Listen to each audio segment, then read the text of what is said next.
It's 6 a.m. in Portland, Oregon, and we're headed to a bar with blacked out windows. They wanted to meet us really early in the morning because they're concerned about a lot of people being around. We are meeting members of the Rose City Antifa, short for anti-fascist. This group's main goal is to disrupt neo-Nazis and white supremacists, but also take on government and capitalism. Antifa is any group that's willing to stand up against fascists by any means necessary. By any means necessary, they say, can mean outing a white nationalist at their work or to their neighbors. Or, as we've seen recently, violence, fires, property damage, hand-to-hand combat at protests across the country. Explain to me the reasoning behind fighting.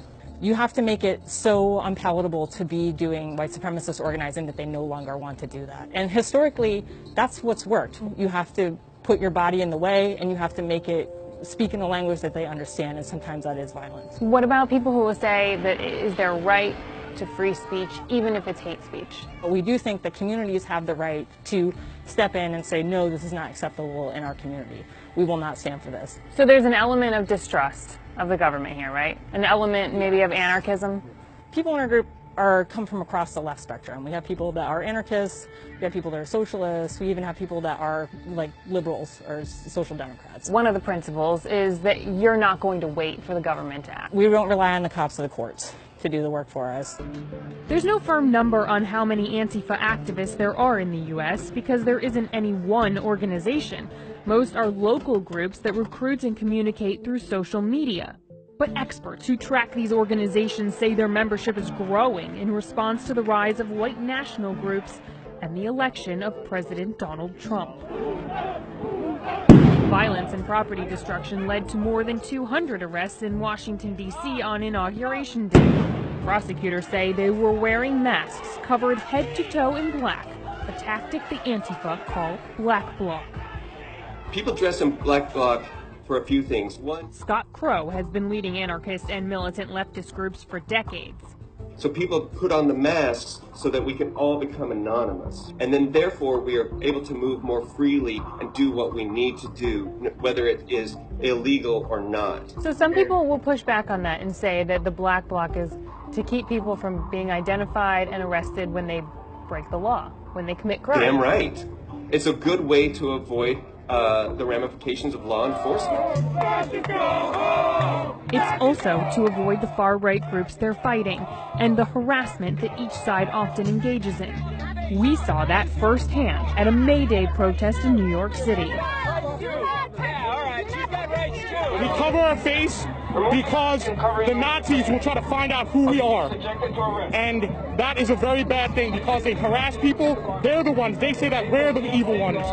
And you guys in the media, you always tell us, oh, they're trying to fight for their free speech.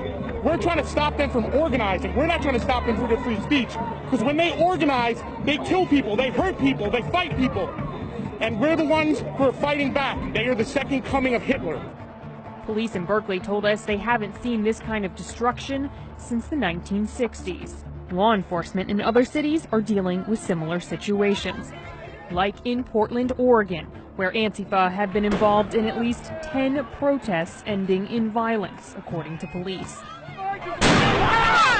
And it's wearing on the community. It is new. It's like this rumble mentality of, I'm going to bring my friends, you bring your friends, and we're going to fight it out in the park. It's not something we've seen here. It's not good for the city. People are just frustrated by it. It's affecting their livability. It's affecting their business. Has it become more violent? It happens quicker. The fire starting that we saw on May Day is something we haven't really seen much of in the past. The running through the street, breaking windows and everything in sight. We haven't seen it as consistently as we've seen it in the last 8 months. In the 1990s, protesters used black bloc tactics during the Seattle World Trade Organization protests, and in the 2010s, the Occupy Wall Street movement. What they're trying to do now is not only become prominent through violence at these high-profile rallies, but also to reach out through small meetings and through social networking to cultivate disenfranchised progressives who heretofore were peaceful. But it's the violence that's gotten them attention.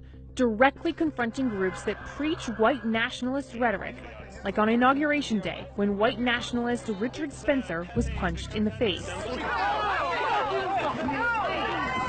And it was the Antifa movement that caused Berkeley to cancel speeches by extreme right provocateurs like Milo Yiannopoulos. Violence is a necessary part of their message because they believe that elites are controlling the government and the media. So they need to make a statement head-on against people who they regard as racist. If there are the more hardcore elements, the white supremacists and neo-Nazis that go to these rallies that are itching for a fight, we're there to say, we'll stand in your way.